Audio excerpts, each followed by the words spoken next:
Welcome to Take Me to the Cloud, a place for business professionals to hear insights and best practices from industry experts that combine cloud systems, operations, supply chain, and finance. Hi, everyone. Thanks for joining us today on another episode of Take Me to the Cloud. I'm your host, Melissa Holton. My guest today is a repeat customer and fan favorite, Chris Higgins. If you don't know him, Chris is the manager of the NetSuite practice here at Witham. Hey, Chris, how's it going? Good, Melissa. It's good to talk to you again. Yeah, love our little chats. Yeah, getting ready for end of the year process and the holidays and all that good stuff. Exactly. So yeah, another year is coming to an end. And I thought it would be a good time to continue our conversation on the closing process. The month end and year end are a busy time in accounting departments. And let's talk about some ways that companies can automate their close. Maybe we can talk about some software upgrades that they could also invest in to help reduce some of the manual work that their team might be doing. Sure. Yeah, so last time we spoke, we dove in a little bit into how there could be additional governance put around the month-end close process with checklists and hard deadlines and timelines to get the work completed.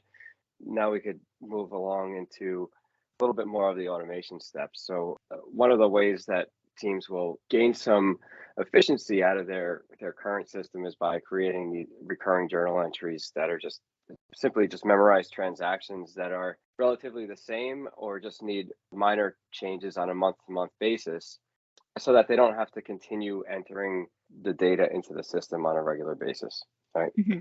By memorizing these transactions, you could even set them up to a specific schedule in certain systems and have them post to GL without any intervention whatsoever. Obviously, this could be a control issue, but those systems would have some kind of workflow approval process that we could put onto those transactions. Mm-hmm. Yeah, so things like prepaid expense recognition, fixed asset depreciation recognition, all of those transactions are somewhat similar in nature from month to month until that asset or prepaid expenses is fully amortized. Mm-hmm. So that's one way that we've seen teams generate some efficiencies out of their month-end process, relatively simply with using low tech. Yeah, and so getting into the next one, for organizations that are kind of graduated from the startup level and in the mid-market tier, might have some subsidiaries that live overseas and are transacting in multiple currencies.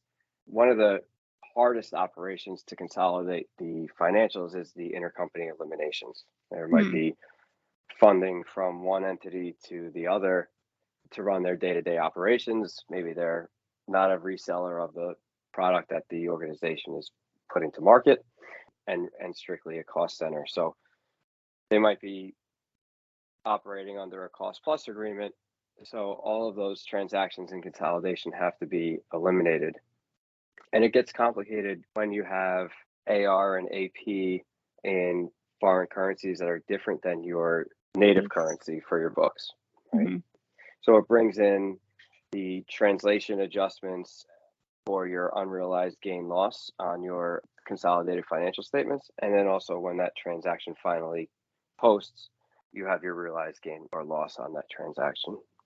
All of these elements in the consolidation now have to be eliminated properly so that you can have a consolidated statement of financials that are, GAAP compliant. This process in particular for organizations that are large that are using low tech, it could be anywhere from 1 to 2 days just to get that report generated. It's a lot of manual work, a lot of spreadsheet activity. There are software packages out there that automate that entire process, kind of a click of the button close type situation. Yeah, that would buy back several days for a lot of companies, wouldn't it? Yeah, absolutely. You're talking about organizations that are in that space probably looking at a 15 business day close. You could likely cut it down if you upgrade your software to anywhere from 10 to 12 days right off the bat. Obviously there's a lot more that can go into it to drive efficiencies to that close process, but that's a quick win for sure. Yeah, well, those are great tips there. What about, if we move into period end reconciliations, what are some ways that companies can make that more efficient? Sure. Something I've seen in my teams in the past, the reconciliation process would occur after we essentially, quote unquote, completed closing the books. The most efficient way to get through a close, in my opinion, is to work on your reconciliations while you're transacting those journal entries and running all of the AP and AR mark to market transactions. This way, when you're going through the close process and your reconciliation is open on the other screen, the data is living there right in front of you. Anything that's off, you can make that adjustment right there and then wash your hands and move on to the next one. If you leave it for the end, you might find that items that should have been modified because there's a reconciling item didn't, and it might be too late because financials are reported and then out the door to upper level management. So it's best to keep your reconciliations going in a parallel with your close operations rather than leaving it for the end of the period. Don't put off for tomorrow what you can do today, right? Yes, exactly. Exactly. And the other issue with period and reconciliations is majority of the time they're done within an Excel spreadsheet, right? Yeah. Now, it's not terrible, but there's not a lot of auditable governance around an Excel worksheet. There are software packages out there that link up between the work papers from the accounting team and straight into the accounting software so that when the audit team does come in, there's some confidence in the transactions and the reconciliations that were done. Right. And a lot of those are, very user friendly and have very friendly interfaces. So it's easy to implement within your team and a short training time span to get everybody on board to use it. Yes, absolutely. I think the last one that we did was about a month to a month and a half before they were fully deployed and on the platform for their automated reconciliation process. And it definitely helps the controller with visibility into the integrity of the data that they're looking at. And if you could give the controller and CFO integrity to their financial data, I think that's a huge win. Sure. Chris, it's as we're talking here, it's December now, and if companies are looking to implement a new system or a new software, what's a good time of year to start considering that so that it doesn't affect day-to-day operations? That's a good question. I'll say there's never really a great time for most teams. From my experience, a lot of corporate finance teams are working on somewhat of a skeleton staff. Teams have a lot on their plate, and it just takes a lot to get through their day-to-day work.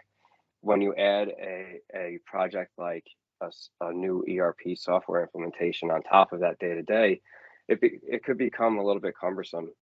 But really, there's no bad time to be looking at it. If you're finding that the team is running a lot of manual processes and you're not getting the information quickly as it's needed, and you're not able to make those business decisions in a timely manner, you should really get on the ball and think about how you can improve your operations without even adding a full-time headcount, right?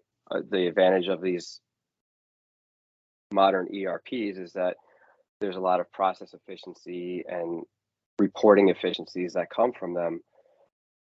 You actually save on your staffing expenses in the long run. I think I answered your question, but long story short, I don't know that there's a great time to implement. Yeah, no, I think But you answered the question. I think a follow-up question to that could be for teams that are maybe a little bit smaller or don't have the resources of a large corporation, what would you say is the benefit of having a consulting team or consulting firm that helps go in and implement this? Yeah, sure. So take a firm like ours, right? Our team is made up of talented professionals that kind of all have their own little niche area. One of our team members is very well versed in manufacturing, distribution, and logistics, and works to that strength where he helps those organizations. Another is really into technology and finance, and they'll help on on those implementations. So we have a well-rounded team to really support any type of organization that we are implementing the software for.